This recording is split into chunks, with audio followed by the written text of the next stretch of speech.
Hi guys, मेरा नाम है साहिल का और आज की वीडियो शुरू करते हैं। सबसे पहले न्यूज़ है सेबी की। तो भाई सेबी ने नेकेड शॉर्ट सेलिंग को बैन कर दिया है इंडियन स्टॉक मार्केट के अंदर। इसके साथ में इंस्टीट्यूशनल इन्वेस्टर्स को भी मना कर दिया गया है कि आप डे ट्रेडिंग नहीं कर सकते। और ये बहुत बहुत बहुत बड़ी चीज हो रही है।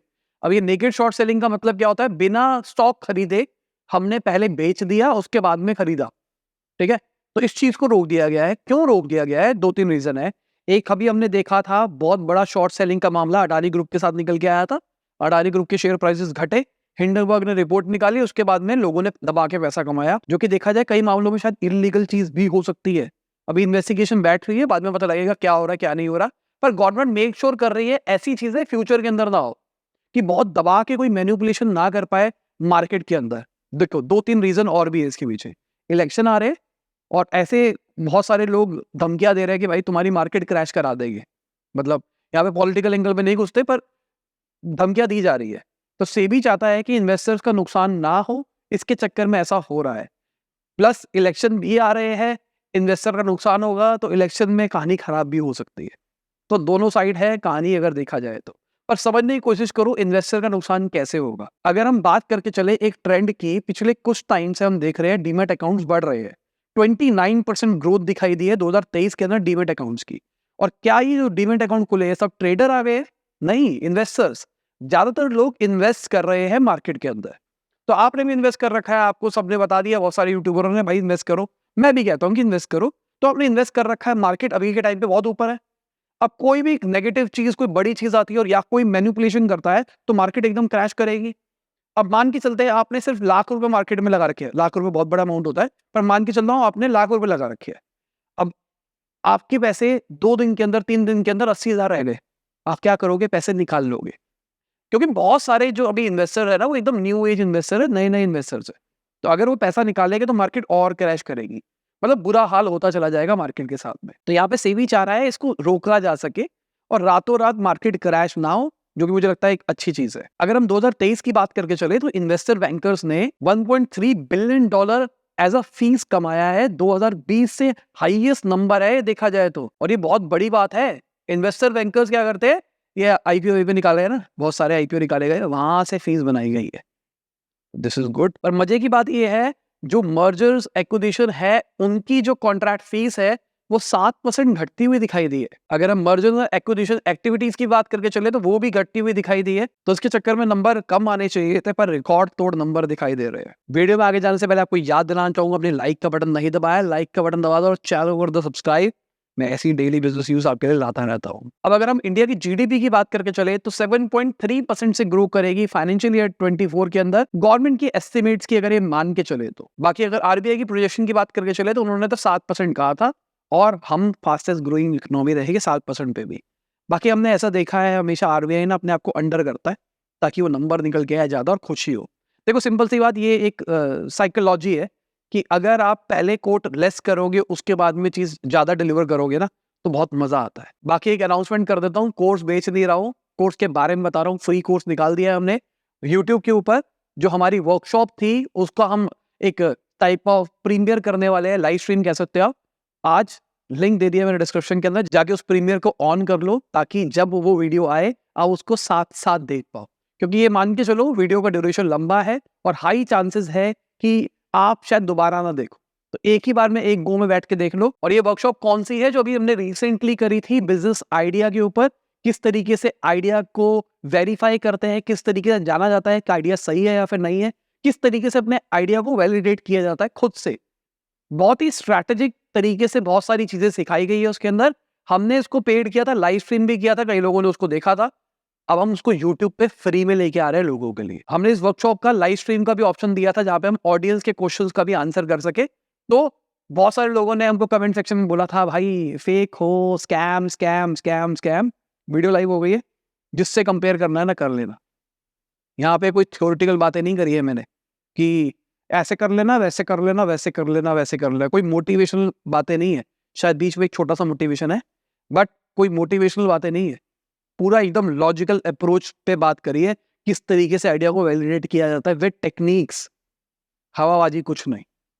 ठीक है, उसके बाद आओ बोल के दिखाओ, वीडियो देखो और बोलो फेक हो। क्यों? मैं किलस गया था, जो ऑफलाइन आए थे उन लोगों को पता है वाली बात कि जब कोई, अब तुम इतनी कोशिश कर रहे हो चीजें फ्री करने की ना, जब कोई बोलता है ना फेक स्कैम, तो अंदर से बहुत किलस मचती है, दुख होता है। मेरी वाइफ ने तो मजाक बना रखा था रात को, ओए स्कैमर बन गए तुम, स्कैमर बन गए। मैं कहा, भाई मैंने को थोड़ा ना कोई स्कैम किया है। तो अब वीडियो आ रही है, ठीक है, और जिन लोगों ने, अगर कोई देख रहा है जिसने स्कैम कहा था ना, जाओ देखो, फिर बताना स्कैम है या फिर नहीं है। यूट्यूब पे मैं फ्री दे रहा हूँ वो क्वालिटी कंटेंट जिसके लोग पैसे लेते हैं, इसको स्कैम कहते हैं। यूट्यूब पे मैं वो कंटेंट दे रहा हूँ जिससे मैं पैसा कमा सकता था, और यहाँ पे मैं बात कर रहा हूँ, अगर इस कंटेंट को मैं 999 रुपीज रखता ना, तो आराम से मैं इसको बेच सकता था, और मान के चलो कि खाली अपनी ऑडियंस के अंदर ही 500-700 लोगों को मैं बेच देता। इतना रुपया मैंने जीरो कर दिया अपना। यूट्यूब मुझे कभी इतना पैसा नहीं दे सकता। इसको कहते हैं स्कैम करना। करके दिखाओ ऐसा स्कैम कोई। चलो फ्रस्ट्रेशन से बाहर निकलते हैं, अब आते हैं मेन मुद्दे के ऊपर। अगली खबर रेड सी कन्फ्लिक्ट की है। तो एग्रीकल्चर टेक्सटाइल एक्सपोर्टर्स को नुकसान हो सकता है। जो शिपमेंट का इशू आ रहा है, जो हमारा कॉमर्स डिपार्टमेंट है इसके ऊपर देख रहा है किस तरीके से इसको सॉल्व किया जा सकता है।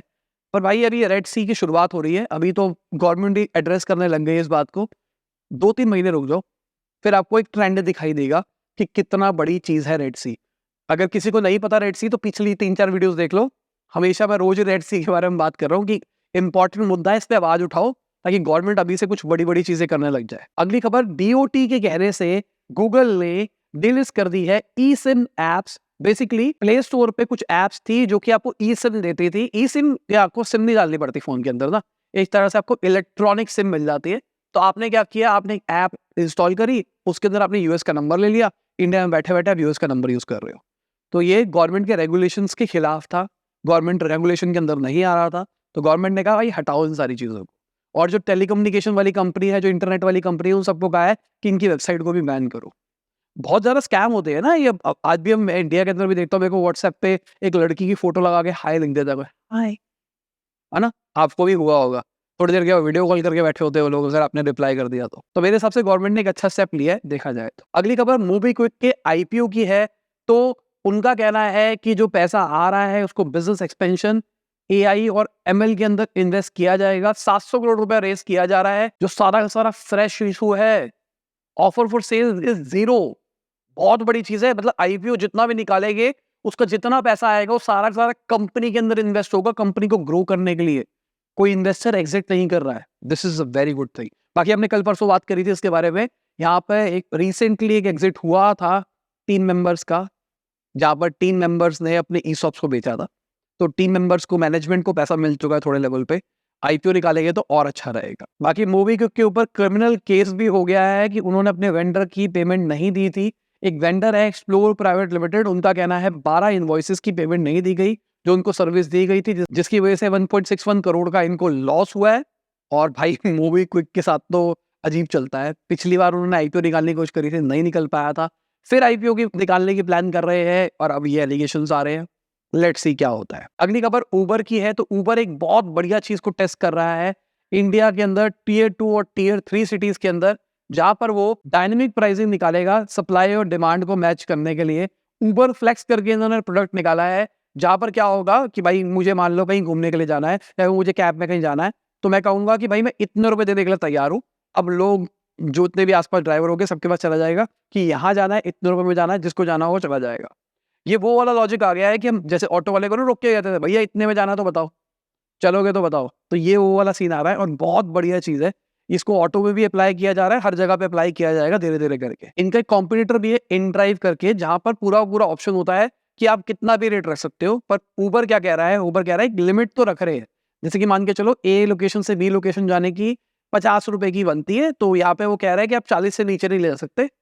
40 से आप ऊपर जितना भी आपको बिड करना है करो, और जो लोगों को लेना होगा तो ले जाएगा। इसमें एक और अच्छी चीज है ना, बाकी मुझे नहीं पता कि काम करेगा नहीं करेगा, क्या हम ऊपर प्राइस कर सकते हैं क्या। एक्चुअली लगने थे 50 रुपए, मैंने 100 रुपए किया ताकि जल्दी आए, कोई कैंसिलेशन ना आए। क्योंकि कई बार अर्जेंट होता है ना, तो मैं ज्यादा पैसा डालूंगा तो क्या आ जाएगा या फिर नहीं आएगा। बाकी चीजें अप्लाई होने दो तभी मजा आएगा। मेरे हिसाब से लोकल में काम होता था ना, भैया इतने रुपए में जाना है या नहीं जाना, वो वाला सीन आ जाएगा। ई रिक्शे भी इसके अंदर आ जाता और बढ़िया हो जाएगा। अगली खबर ऑडी इंडिया की है। तो उन्होंने 89% सेल ग्रोथ रिपोर्ट करी है 2023 के अंदर। 2015 से हाईएस्ट नंबर है देखा जाए तो, बढ़िया बात है ना। हम बात कर रहे थे पिछला साल उतना अच्छा नहीं था, पैसे नहीं थे, ये नहीं था, वो नहीं था, ऑडी बिकी है। सिंपल सी बात, अमीरों ने पैसा कमाया है, गरीब और मिडिल क्लास थोड़ा सा गरीब हुआ है, मिडिल क्लास थोड़ा टेंशन में रहा है। अभी 2024 आ गया है, अब थोड़ा सा और मुझे लगता है टेंशन में रहने का टाइम होगा मिडिल क्लास के लिए, और अमीर होगा। अगली खबर सिंपली लर्न की है, जो कि एक एडटेक प्लेटफॉर्म है। तो इन्होंने 1.38 रुपीज खर्च करे हैं 1 रुपया कमाने के लिए पिछले फिस्कल ईयर के अंदर। अगर इनके ऑपरेटिंग स्केल की बात करके चले, 2x ग्रोथ रिपोर्ट करी है पिछले 2 सालों के अंदर, और इनके खर्चे बढ़ते हुए दिखाई दिए हैं, इनके लॉसेस भी बढ़ते हुए दिखाई दिए 36% से। लास्ट अगर हम वैल्यूएशन की बात करके चले, तो इन्होंने $601 मिलियन की वैल्यूएशन के ऊपर $80 मिलियन रेज किए। बाकी मुझे लगता है कि अभी मैं थोड़ा सा न्यूबी हूँ एडटेक के अंदर, क्योंकि मुझे लगता है कि एडटेक में लॉस करना थोड़ा सा मुश्किल है। प्रॉफिटेबल बनाया जा सकता है एडटेक को बहुत आराम से, अगर स्ट्रैटेजी ढंग से लगाई जाए। शायद हो सकता है मैं मार्केटिंग वाला बंदा हूं, तो मैं चीजों को ज़्यादा अलग तरीके से सोचता हूँ शायद। अगली खबर अनुपम मित्तल जी की है। तो उन्होंने बोला है जो इंडियन गवर्नमेंट है, उनकी जो एंटी मोनोपोली पॉलिसी है, उसके चक्कर में गूगल सफर करेगा और हम लोगों को फायदा होगा। अच्छी चीज है, देखा जाए। अगली खबर व्हाट्सएप की है। तो व्हाट्सएप फ्री गूगल ड्राइव की स्टोरेज का एक्सेस जल्दी ही बंद करने वाला है। अगर आप एंड्रॉइड के ऊपर व्हाट्सएप यूज करते हो, तो आपके पास ऑप्शन होता है गूगल ड्राइव पे सिंक करने का। तो आपका जितना भी डेटा होता है वो गूगल ड्राइव पे स्टोर होता है, येट आपकी वो स्टोरेज जो 15 GB फ्री मिलती है उसमें से कम नहीं होता है। तो व्हाट्सएप में ये ऑप्शन अब खत्म होने वाला है, iOS वाला सीन आ जाएगा। बाकी और भी ऑप्शन निकाले गए ट्रांसफर करने का। अगली खबर नेटफ्लिक्स की है। तो नेटफ्लिक्स इन ऐप परचेजेस और एड्स की बात कर रहा है अपनी गेम्स के अंदर। नेटफ्लिक्स ने अपने सब्सक्राइबर के लिए पिछले 2 सालों के अंदर 75 मोबाइल गेम्स निकाली है। अब यहाँ पे बात हो रही है कि भाई इन ऐप परचेजेस भी निकाली जाएगी और प्रीमियम गेमिंग गेम्स के टाइटल्स भी इसके अंदर दिखाई देंगे। बाकी देखा जाए, पिछले कुछ टाइम से नेटफ्लिक्स अपने बिजनेस मॉडल को थोड़ा सा चेंज करने की कोशिश कर रहा है। जो वो कहता है उस बात को करता नहीं है। नेटफ्लिक्स ने स्टार्टिंग में बोला था कि हम एड फ्री प्लेटफॉर्म रहेंगे जिंदगी भर के लिए। अब हम देख रहे हैं वो एड्स लाने की बात कर रहा है, एड वेड की तरफ स्विच हो रहा है। दूसरा, हम यहाँ पे ये बात सुन रहे हैं कि वो गेम के ऊपर मोनेटाइजेशन करेगा। कर सकता है या नहीं कर सकता, बाकी मुझे लगता है कि करेगा, क्योंकि वो मोनेटाइजेशन के अलग अलग रास्ते ढूंढ रहे हैं। जैसे उन्होंने गेम से पैसा कमाने की बात करके चली, उन्होंने यूएस कस्टमर के प्राइसिंग बढ़ा दी, उसके बाद में उन्होंने एड्स के ऊपर फोकस करना शुरू किया। तो कहीं ना कहीं ये पैसा कमाने की कोशिश कर रहे हैं, अपना रेवेन्यू बढ़ाने की कोशिश कर रहे हैं। अगली खबर टेस्ला के साइबर ट्रक की है। तो जो प्रॉमिस रेंज करी गई है उसका 80% ही मिल रहा है, मतलब 80% से भी कम मिल रहा है अगर आप चला रहे हो। एक यूट्यूबर है, उन्होंने लाइव स्ट्रीम करा और पूरा दिखाया कि कितनी रेंज आती है। कंपनी 320 माइल कह रही है, पर 254 माइल्स उनको दिखाई दिए। और ये बड़ी चीज़ है, मैं भी ईवी चलाता हूँ और मुझे पता है ऐसा होता है। और ड्राइविंग स्टाइल के ऊपर भी मैटर करता है। जैसे मैं अपनी बात करके चलूँ, मैं चलाता हूँ तो मुझे मेरी गाड़ी के ऊपर 280 270 मिलता है। और जैसे अभी सर्दियाँ चल रही है, तो सर्दी के अंदर मैं 310 भी छू सकता हूँ अगर मैं नॉन हीटर चलाऊँ तो। हीटर चलाऊंगा तो फिर वही आ जाएगी। पर अगर मैं अपने ड्राइवर की बात करके चलूँ, तो वो तो भाई 210-20 पे ले जाता है, क्योंकि वो खींच के चलाता है, वो अलग तरीके से चलाता है। मैं अपनी गाड़ी की तरीके से चलाता हूँ। अब अगर हम टेस्ला के राइवल की बात करके चले, विनफास्ट की, तो वो इंडिया के अंदर अपना पहला ईवी मैन्युफैक्चरिंग सेटअप बना रहा है। $2 बिलियन इन्वेस्ट करने वाले हैं। उन्होंने तमिलनाडु गवर्नमेंट के साथ में एग्रीमेंट भी साइन कर लिया है। अब कहा जा रहा है 3,000 से 3,500 नौकरियां क्रिएट होगी इससे, और स्टार्टिंग के अंदर ये ईवी बैटरीज बनाएंगे। फ्यूचर के अंदर इनका प्लान है 1.5 लाख गाड़ियां एनुअली बनाने का इस सेटअप से। अगली खबर पेप्सी की है। तो उन्होंने कई सुपर मार्केट्स के लिए अपने रेट बढ़ाया, उनके सप्लायर्स ने रेट बढ़ाया। तो एक सुपरमार्ट चेन है, वो तो भाई छिड़ गया है, केयर4 करके नाम है उनका। तो उन्होंने पेप्सिको के सारे प्रोडक्ट्स हटाने की बात करी है। 12,000 ग्लोबली स्टोर्स हैं उनके, सबसे हटाएंगे जी, क्योंकि तुम प्राइसिंग सही नहीं कर रहे हो हमारे हिसाब से। दिस इज अ पावर भाई, बहुत बढ़िया चीज है। तुम हमारे रेट पे काम करो, 12,000 स्टोर से सबसे हटा दूंगा तुम्हारा प्रोडक्ट। नहीं, बाकी मुझे लगता है कि शायद अब ये पेप्सी मान लेगा, क्योंकि बाकी जितने भी बड़े बड़े चेन्स है ना, सबके सब यही बात बोल रहे हैं। बाकी मीठा पानी बेचने में तुम इतना प्राइस क्यों बढ़ा रहे, ये नहीं समझ में आती बात ना। अगली खबर एप्पल की है। तो उन्होंने अपना वर्ल्ड मोस्ट वैल्यूएबल कंपनी का टाइटल खो दिया है। पिछले कुछ टाइम से इनके शेयर प्राइसेस घटते हुए दिखाई दे रहे हैं। मुझे लगता है एप्पल अच्छा कर रहा है। हाँ ठीक है, मेरे को ऐसा लगता है एक बहुत अच्छा लेवल अचीव कर लिया है। अगर आज आप M1 भी यूज कर रहे हो, मैकबुक की बात करके चले, तो आपको शायद M3 लेने की जरूरत नहीं है। तो नंबर ऑफ सेल घटती हुई दिखाई दे रही है। अगर आपके पास में आईफोन का पुराना वर्जन भी है, तो आपको नया लेने की जरूरत नहीं है। मेरे पास में जैसे iPad 13 इंच का M1 वाला वर्जन है, तो मक्खन चलता है, मेरे को उसके ऊपर की जरूरत ही नहीं है। शायद 4-5 साल तक और। तो देखा जाए तो टेक्नोलॉजी इतनी बढ़िया उन्होंने कर दी है कि अब उनका हार्डवेयर नहीं बिक रहा है, इस चक्कर में शायद हो रहा है। पर मुझे लगता है कि वो जो सॉफ्टवेयर में स्विच कर रहे हैं ना, उसको भी समझना चाहिए, क्योंकि ये साल बात करके चले तो एआई का साल होने वाला है। सारी मोबाइल डिवाइसेस कंपनी अपने अंदर एआई निकालेगी। सैमसंग ने भी अभी रिसेंटली अनाउंस किया था कि वो अपने गैलेक्सी का जो नया फ़ोन आ रहा है एस सीरीज़ का, उसके अंदर वो एआई लेके आ रहे हैं। पिक्सल ने पहले ही निकाल दिया है।